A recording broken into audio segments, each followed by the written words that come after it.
bem-vindo a novo tutorial de vídeo. E hoje vamos aprender a jogar Castle Party, um jogo onde irás distribuir os assustadores convidados do Rei Abóbora pelo seu salão de festas.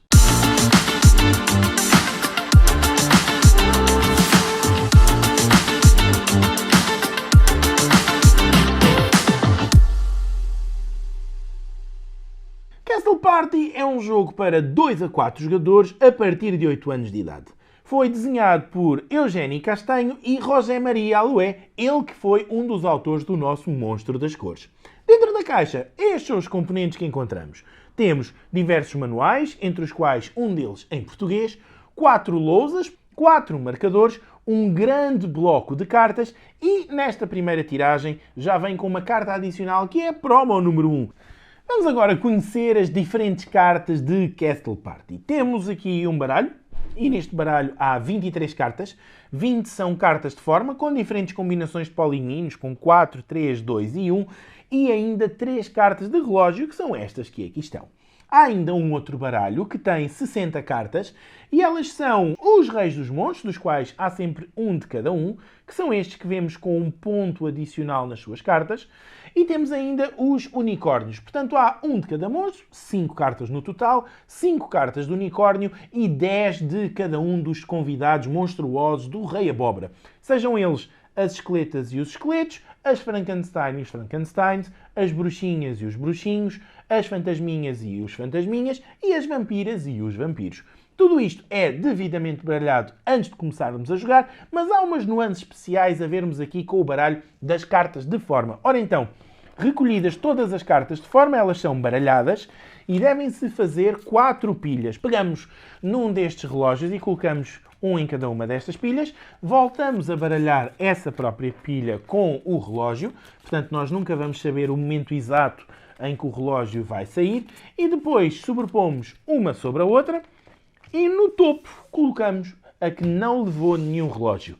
Quanto às outras, já sabemos a sua distribuição. Elas também são todas simplesmente reunidas, viradas para a mesma face e devidamente embaralhadas. Preparadas as pilhas de cartas, a de cartas de forma e a de convidados monstruosos, tudo o que precisamos de fazer para começar a jogar Castle Party é distribuir 3 cartas a cada jogador, bem como uma lousa e um marcador. Atenção que as lousas devem ficar todas orientadas para a mesma face, sendo esta a do jogo tradicional e esta a da variante avançada, da qual não iremos falar, mas está devidamente indicada no manual do jogo. Definido um primeiro jogador, ele vai começar por revelar uma carta de forma.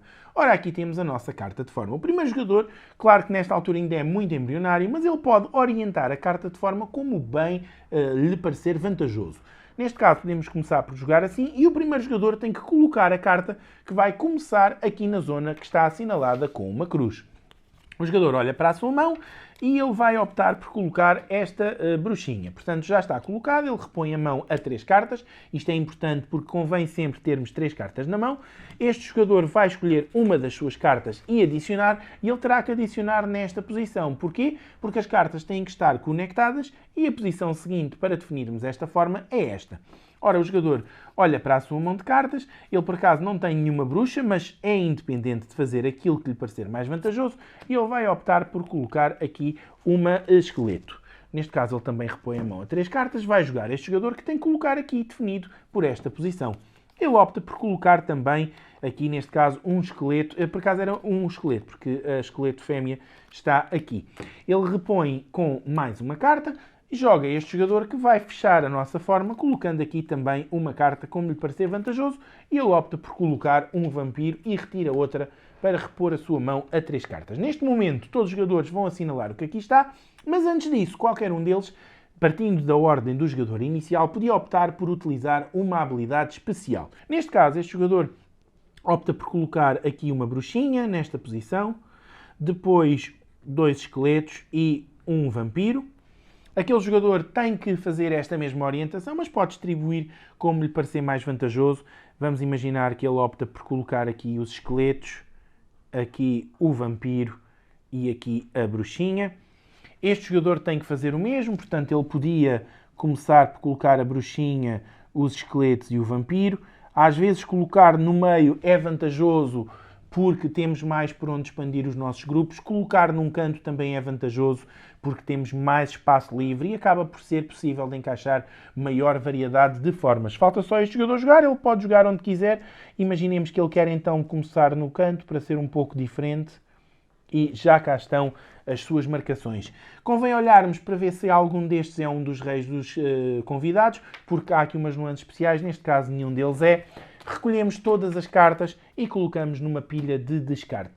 Aqui não é necessário recolher, basta sobrepor pela próxima carta, sendo que essa carta é revelada pelo jogador à esquerda de quem começou a definir a orientação da forma anterior. Temos aqui uma nova forma, o jogador vai poder orientar como lhe parecer melhor, é claro que para isso convém ele ter uma ideia do que é que tem na mão. Neste caso, ele por acaso nem tem nada do que ali está. Ele pode perfeitamente jogar assim e opta por colocar, primeiro que tudo, este fantasma. Portanto, esta fantasma. Ele repõe a mão, joga este jogador. Vamos tirar uma aleatoriamente.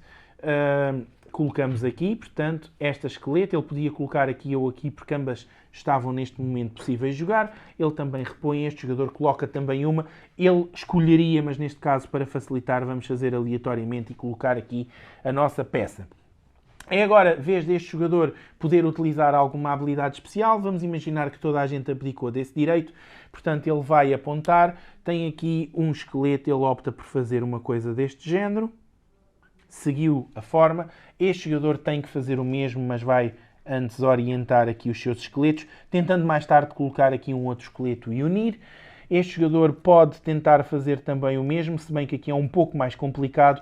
Portanto, ele opta por colocar aqui um esqueleto, aqui um fantasma, e agora aquele esqueleto tem que ficar aqui nesta posição do fosso. Isto é perfeitamente legal, mas cada convidado que é colocado nesta margem, que é o fosso, vai dar um ponto negativo no final do jogo. Há uma exceção.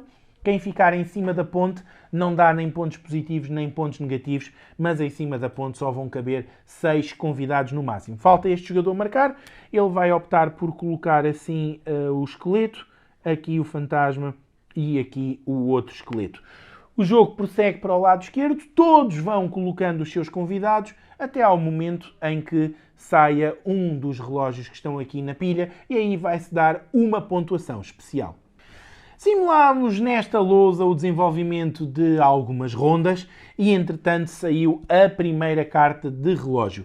Relembramos que as cartas de convidados são para separar das dos reis dos próprios convidados, porque sempre que tivermos estas cartas, elas, depois de anotadas as figuras na lousa de cada jogador, devem ser colocadas na caixa do jogo. Isto porque, por vezes, será necessário reembaralhar estas e os reis não devem voltar ao jogo.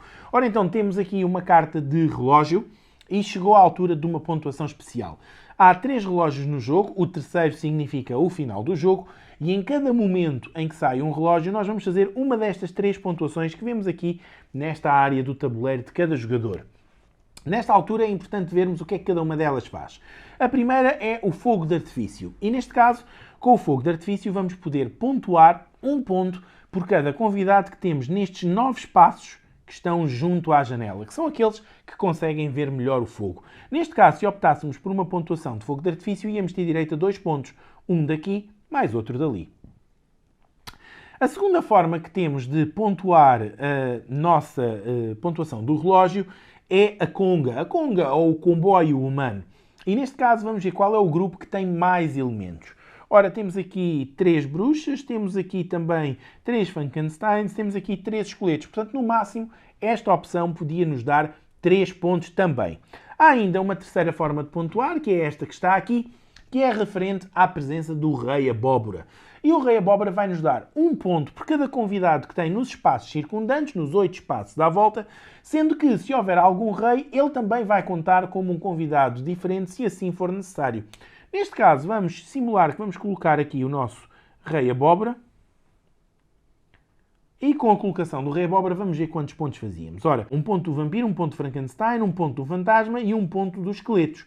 Sendo que temos também aqui um Rei Fantasma e ele conta como uma figura diferente. Portanto, 1, 2, 3, 4, 5. A mais vantajosa seria chegarmos aqui à nossa lousa e apontarmos 5 pontos da presença do Rei Abóbora. Cada jogador ia poder optar por uma pontuação diferente, incluindo numa zona diferente do tabuleiro. As próximas vezes que saírem relógios, já não vamos poder optar por esta pontuação e temos que escolher uma das outras duas. Simulámos mais um pouco do nosso jogo e saiu o segundo relógio. Ora, vamos ver o que é que podemos obter com as duas pontuações que ainda nos faltam. Vamos desde já ver o fogo de artifício. 3 mais 1, faríamos 5 pontos pelos convidados à janela. Vamos agora ver a conga. Ora, bruxas, 1, 2, 3, 4, 5, 6. Vampiros, 1, 2, 3, 4, 5, 6.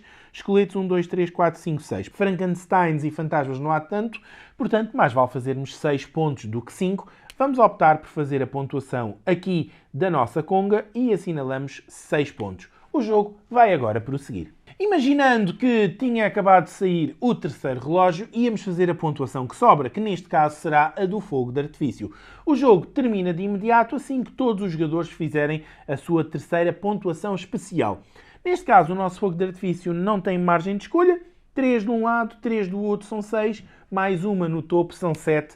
Vamos fazer 7 pontos pelo nosso fogo de artifício. Vamos agora ver como é que ficam as contas finais do nosso tabuleiro de jogo. Primeiro que tudo, não gastámos nenhuma habilidade especial, portanto, por essa razão, vamos conseguir fazer aqui 6 pontos. Os nossos unicórnios não estão em diagonal entre eles, portanto, os unicórnios precisam de estar em diagonal, ou seja, temos aqui um, se tivéssemos aqui outro, já contava como ter 2 unicórnios juntos. Neste caso, eles estão todos dispersos no tabuleiro e isto vai nos dar um prejuízo de 5 pontos. Se tivéssemos 2 juntos, conseguíamos ter uma pontuação de 1 ponto, 3 juntos seriam 5, 4, 10 e todos juntos há 5 unicórnios, todos em diagonal a tocar uns dos outros e só em diagonal, não podem estar ortogonalmente adjacentes, e íamos obter o proveito máximo de 15 pontos. Neste caso, olhamos para o fosso e não temos ninguém no fosso. À partida está tudo bem, portanto, daqui não temos qualquer pontuação. Vamos agora ver o maior grupo de cada um, sendo que é importante depois atentarmos também na pontuação de cada um dos reis, porque eles vão a ter aqui uma hipótese de majorar os pontos obtidos. Vamos então começar aqui pelos Frankensteins, e neste jogo o maior grupo de Frankenstein são 4. Falta até inclusivamente entrar o rei dos Frankensteins, alguém ficou com ele entre as cartas que não colocou em jogo, e portanto temos aqui o nosso maior grupo Frankenstein, que são estes 4. Vamos, portanto, pontuar 4 pontos de Frankenstein. Vamos ver os vampiros, e temos aqui um grupo com 1, 2, 3, 4, 5, 6. Há também o rei dos vampiros lá no meio, portanto há mais um ponto por cada um dos vampiros que estão nas 8 casas que circundam o rei. Portanto, 1, 2, 3, 4, 5, 6, mais 1, 2, 3. 9 pontos são os pontos que vamos obter pelos nossos vampiros.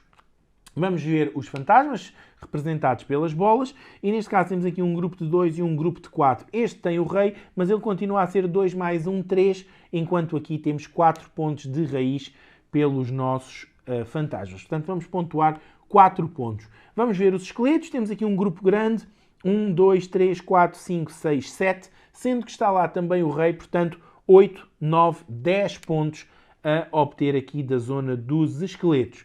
Faltam apenas as bruxinhas. 1, 2, 3, 4, 5, 6, 7. É este o maior grupo. Há aqui mais bruxas espalhadas, mas aqui é onde temos a maioria. E, portanto, 7. Está lá a rainha das bruxas, tem mais 2 à volta, vai dar 9 pontos. Ora, 9 pontos, vamos fazer as contas. Resultado final do nosso jogo, 55 pontos. Feitas as contas com todos os outros jogadores, quem fizer mais pontos é o vencedor do nosso Castle Party.